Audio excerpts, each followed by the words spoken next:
very pleased to welcome Craig Muzilla, Senior Vice President of Core Products and Cloud Services at Red Hat. Craig, stage is yours for right now. Thank you. I will come back. Buongiorno. I'd like to talk about the big goals and the bold goals that Red Hat has established. The first bold goal that we established well over 17, almost 20 years ago, was to make Linux the enterprise standard. If you look back at the 1990s, it was a crazy time. It was a very fragmented time. And for someone as old as me with no hair, I can remember all these times. So there were 10 different versions of Unix, all with different hardware and architectures. There was Windows. If you built an application and tried to move that application from one place to another, you could not do it. So the world was very fragmented. That led to very high cost. It was very expensive. And probably the biggest problem was that it stifled innovation. So we set out to change that. Much like the space program changed it with collaboration, we worked with an open source community to create an alternative to the fragmentation. And so now, working together, we've established Linux as now the enterprise standard in the world. It runs some of the most mission-critical applications. It's running banking applications. It's running all of governments. So we believe we've established this goal. Now, Red Hat's contribution began 17 years ago. And there was a lot of fear about running open source. What did it mean for a company to bet on open source? It was risky.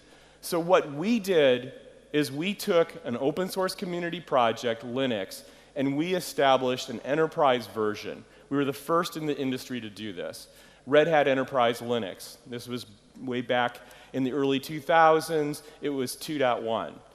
So what we did is we took Linux, we created a very long life cycle. So if you created an application on RHEL, we guaranteed that it would run and we would support it and make it secure for over 10 years.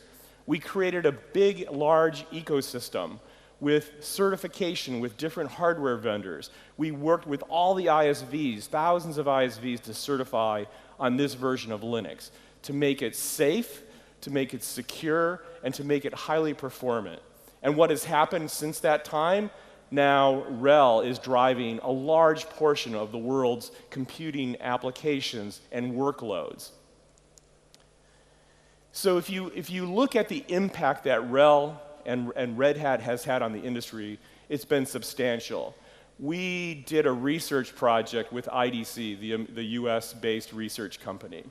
And we wanted to see what kind of economic impact RHEL had. They did a study last year, and their conclusion was that RHEL today is driving over $3 trillion worth of business in the industry.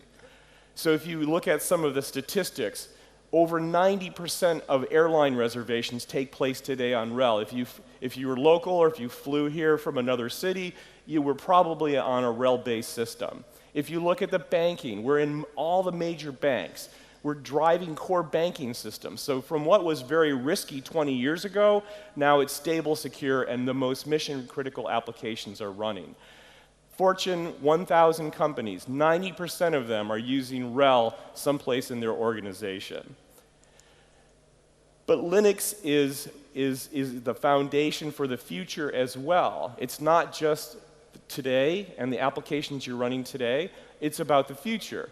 If you look at every major cloud, Amazon, Google, Microsoft Azure, all the workloads are Linux. So Linux coming from this small open source project to becoming the de facto standard and moving the technology forward is very important. Linux is the driver for all the new cloud technology. If you look at containers, if you look at Kubernetes, these were all born from the Linux project and the Linux innovation. We are moving forward as well. So we started RHEL 17 years ago, but we continue to innovate. So we just released the newest version of RHEL this year. In 2019, it's RHEL 8.0. We like to consider, this is considered the cloud operating system. It's running in all the major public clouds. it helps you become hybrid. It's added greater performance, greater security, and it gives you the operational consistency to be able to run applications in many different places. We've also added a lot of management capabilities into RHEL, right straight into RHEL. We have a product called, and a capability called Insights that comes with RHEL that gives you predictive analytics to help you understand if you may have a security vulnerability and helps you optimize the performance of RHEL. Our second big goal was to make open hybrid cloud the default architecture in the industry. So if you look, in the last 10 years, everyone's moving to a public cloud. And some people are creating their own private clouds, whether it's Amazon, whether it's Google, whether it's Microsoft. But customers need more than just the cloud technology. They will continue to run critical applications on bare metal and traditional virtualization. They will establish private clouds for security reasons, for economic and financial reasons, and for certain features. And they'll use public clouds, of course, but we believe they'll use more than one public cloud.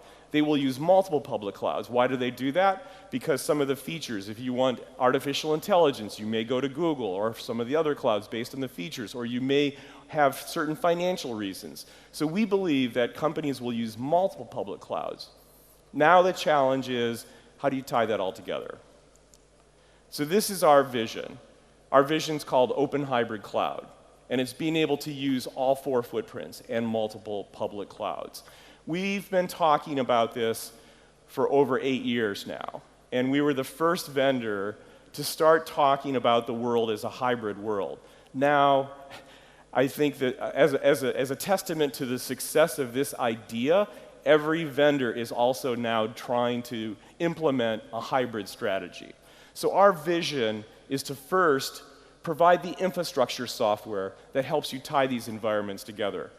Linux and RHEL is very important. This gives you the foundational layer, the operational consistency across every footprint. We also provide the application development software that runs on top of the infrastructure, runs on top of OpenShift and RHEL to help you do cloud-native application development and run it across all 4 footprints.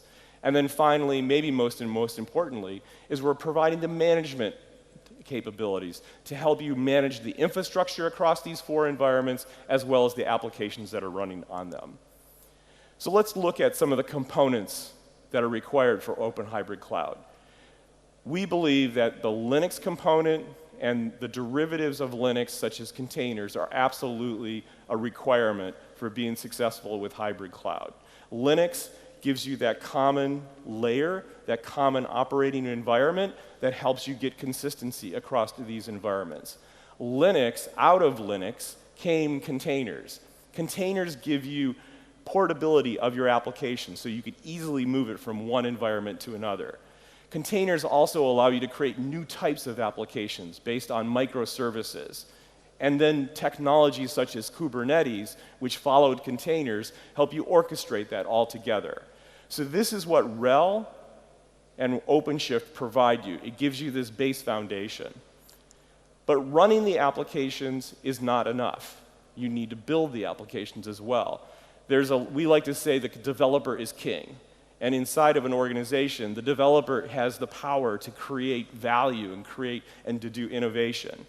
So on top of Kubernetes and on top of containers, you need to provide development and tools and development services that the developer can utilize in this hybrid environment.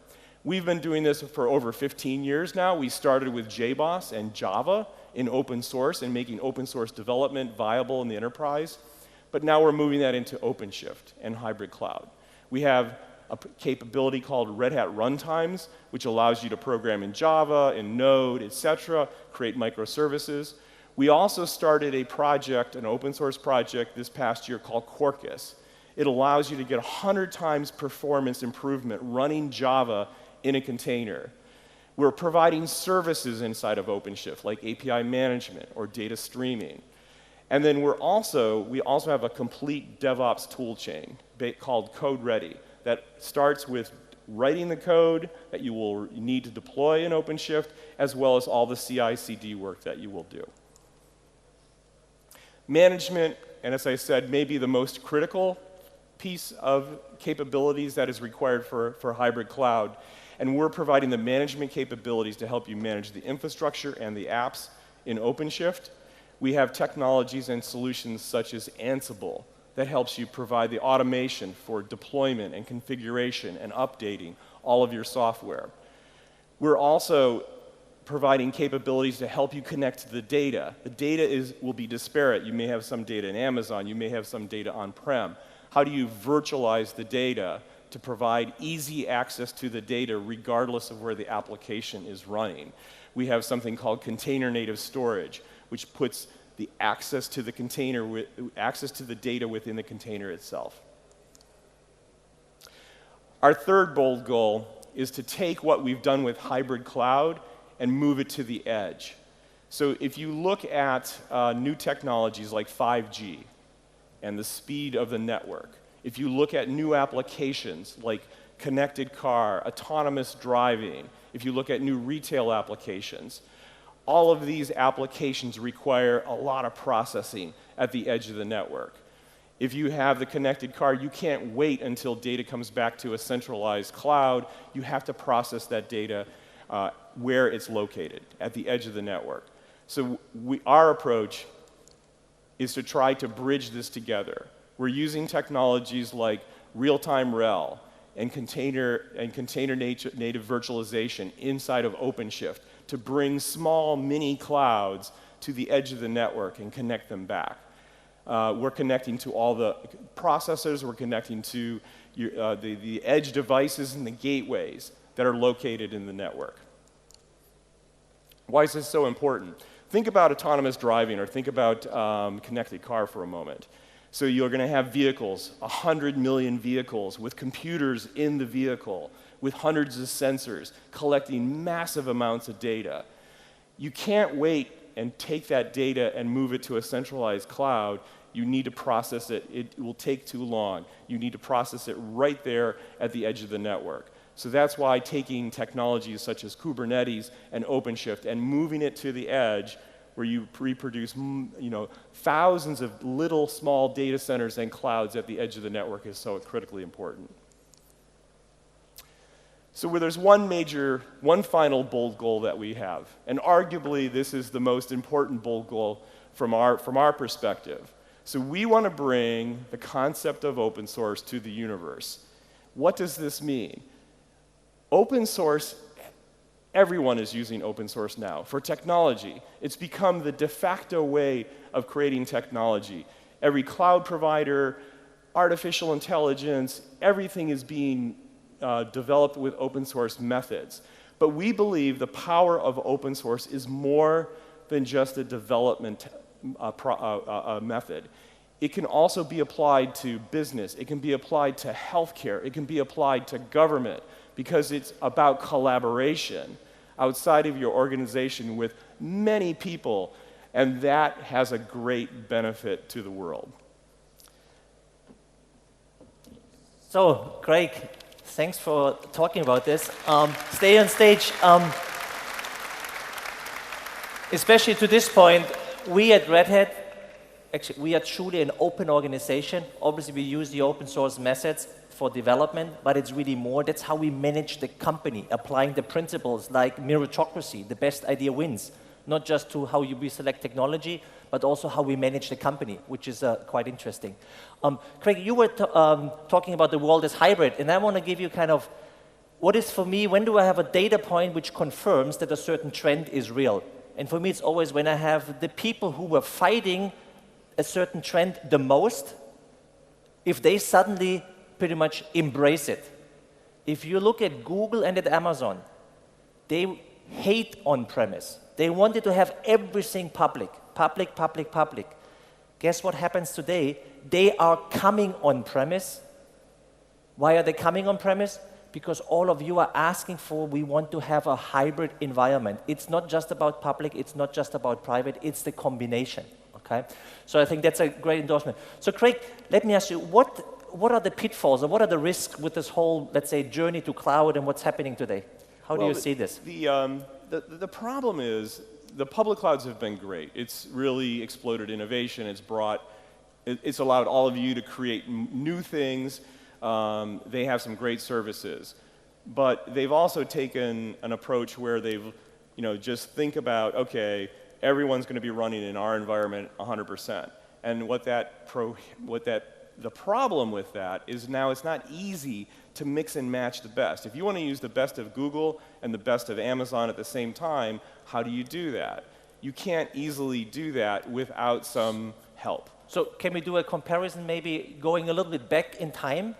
If you go back, when you look at, we have been in that world for many years, great solutions provided by IBM, Sun, HP, Digital, and so on, but completely vertical integrated.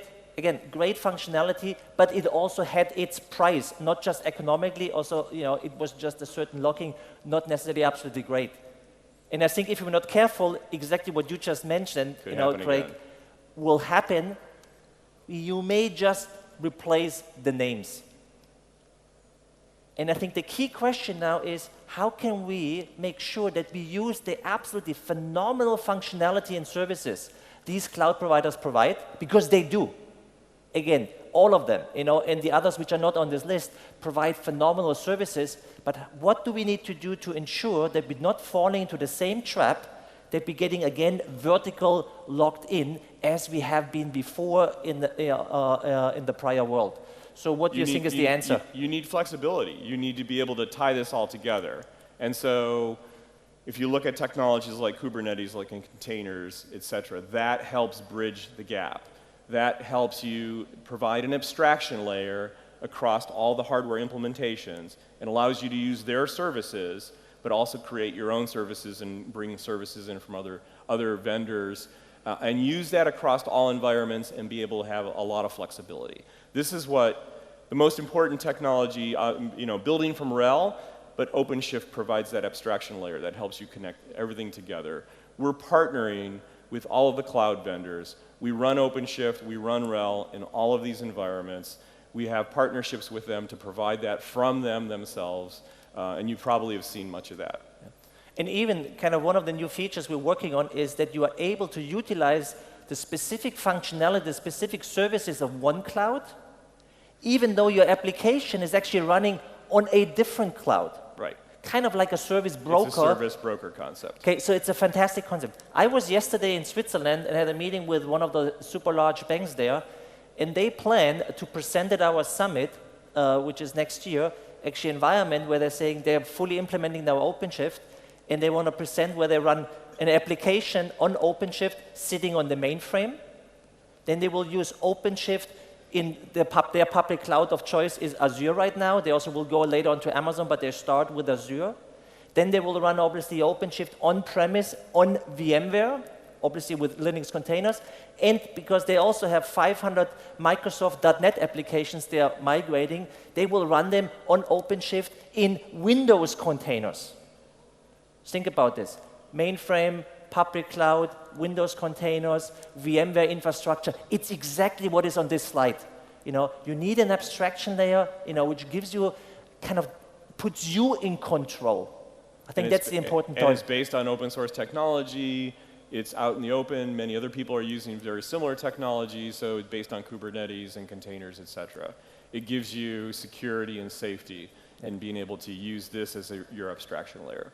I think the fundamental decision you have to make for your architecture is to say, do you plan to go into the world like this, which has absolutely certain advantages, but you have to be very, very aware of what the disadvantages are, okay? Or do you rather go to a world where you go that way, more horizontal, and say, I stay in control, and I want to decide, who to use when and what features are best, because otherwise you may be limiting yourself. Okay, and that's our belief that this is the better approach, but I think it's very important that you're aware of what are the pitfalls and what you're getting into it to make this choice. Do you rather want to go the vertical way or you want to go the horizontal, abstraction way?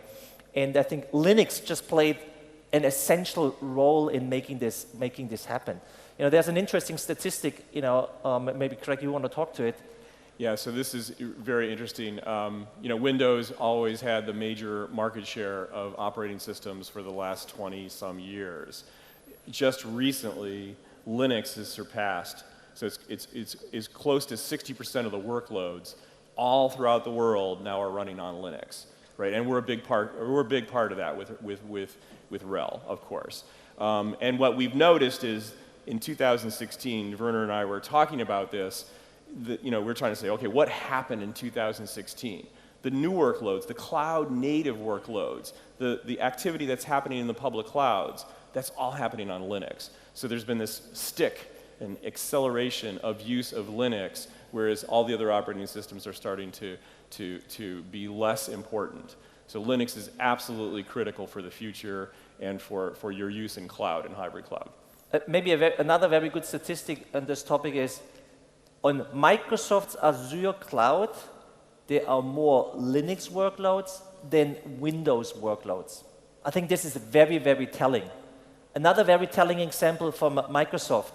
Microsoft's new version of SQL Server runs significantly better, more performant, containerized, with Red Hat Enterprise Linux in the container on OpenShift, than on Azure, than on-premise on Windows. Very, very telling. Microsoft's, one of their core applications runs better and is more performant on Linux than on Windows. Okay? They're fully endorsing, embracing it, and they are part of these communities. Similar to when I talked about the handshake in space. I'm over 16 years with the company. Microsoft was for decades the worst enemy we had. They changed so dramatically over the last couple of years, and we now have a very, very good cooperation partnership on the sell side, but also on the technology side. Yeah, we worked with them to take .NET, so you can run .NET in Linux. That's their future direction with it. We've worked with them to take SQL Server, which only ran on Windows historically, and it runs on Linux. And as Werner said, it performs better on Linux. So the world's changing, we think, for the better. Yeah. So Craig, where's innovation happening today? I know in the past the innovation happened usually in the four closed walls of a technology provider. Where is it happening today? Well, it's happening out in the open. It's happening in collaboration in open source projects. If you look at every single major innovation that's taken place in the last 12 to 13 years, it's all been open source. You know, whether you're looking at artificial intelligence, or you're looking at Hadoop and big data, and you're looking at Spark, and you're looking at containers and Kubernetes. All of these innovations over the last 10, 12 years have really been community driven and been open source driven. And even when we talk to our new partner, IBM, everything that they're even thinking about doing is they want to get it open source. They want to do an open source. So the methodology, the philosophy of open source is taken hold, and that's where all the innovation's happening. And I think a big push came especially when the big Web 2.0 companies, so Google, Facebook, and so on, kind of really contributing there as well. Because if you take Google or again Facebook, they don't monetize the software. They have a different monetization method, how they make money.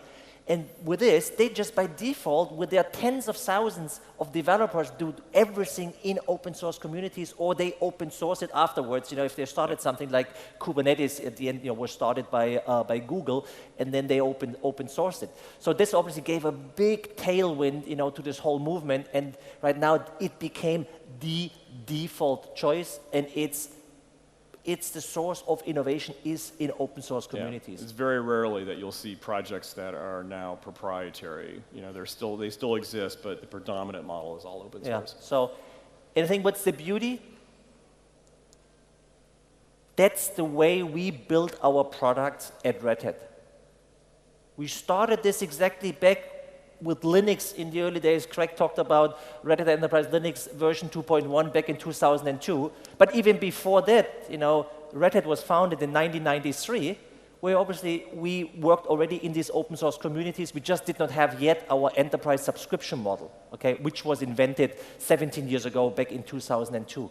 But with that method, having our 5,000 or 6,000 developers work 100% in these open source communities, and then we build our products out of it. So we sit in the center of this innovation engine. Yeah, we participate, I think the last count was 2,500 open source projects.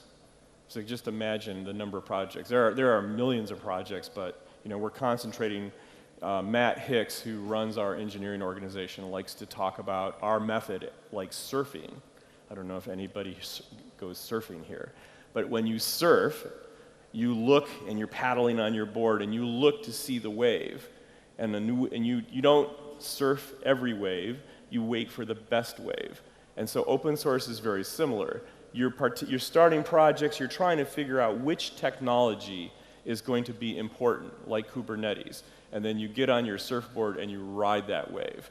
We like to make sure that we're at least either the number one or number two contributor in the projects that we participate in. If you look at Kubernetes, certainly Google is the number one contributor, but we worked with them from day one, and we have the second largest number of engineers working on Kubernetes. We do that in every project that we participate in. So it's in our DNA, it's in our genes to work in these open source communities and collaborate with, even sometimes with the competition. And we became, I think, very, very good in picking the right waves. Okay? Kubernetes, as Craig said, is a very good example. When we made the bet over 5 years ago, Kubernetes was not yet the default standard. It was kind of a bet, and you could now say it's luck or maybe foresight, but we did bet on the right horse, and that's why now we actually everybody's on Kubernetes. And that's why we're now so advanced with this, and OpenShift is kind of everywhere, because obviously we have started to use the technology for many, many years, and it's in the core of our product. And now when you look at the Kubernetes market, the industry, the whole world decided containers will get orchestrated with Kubernetes. There is no any other technology anymore. And why do I say this? Because all the competing technologies from before, these companies are now enabling and switching to Kubernetes. Okay, so that's why it became just the default standard. Another important last comment on this slide is that we're building our products 100% in these open source communities. Okay, and then we create, our subscription model, which adds value to the free technology. But what is still very, very important to remember, 100% of what we're doing is open source. The single only thing which truly belongs to us as Red Hat is the logo. That belongs to us. The brand is ours. All the rest, we're contributing 100% back. Every single patch we're doing, every single security fix goes back into these open source communities. So it's not just, we're open sourcing 90% and then the secret source, what we want to make money on. We truly believe the model is to open source everything and then add value by building ecosystems, by building long life cycle support and so on through the subscription model to add the value, and then that's the service at the end what you're acquiring from us. Many companies that try to do open source, as Werner said, they do, they'll use a little bit of open source, they attract you, and then they put proprietary capabilities on top of that. From day one, philosophically said we're all in, 100%. Everything is open source. Nothing's proprietary. We do no bait and switch. And so I think that's a unique model to Red Hat. We may be the only company out there that is 100% open source. Everything goes upstream. Yeah. And there's a risk, right? How do we build a business on that? But we seem to have gained trust in the marketplace and trust with our customers, and they're willing to give us some money because of that, and they're getting value out of that. So it's a very unique model, and we'll stay with that model forever.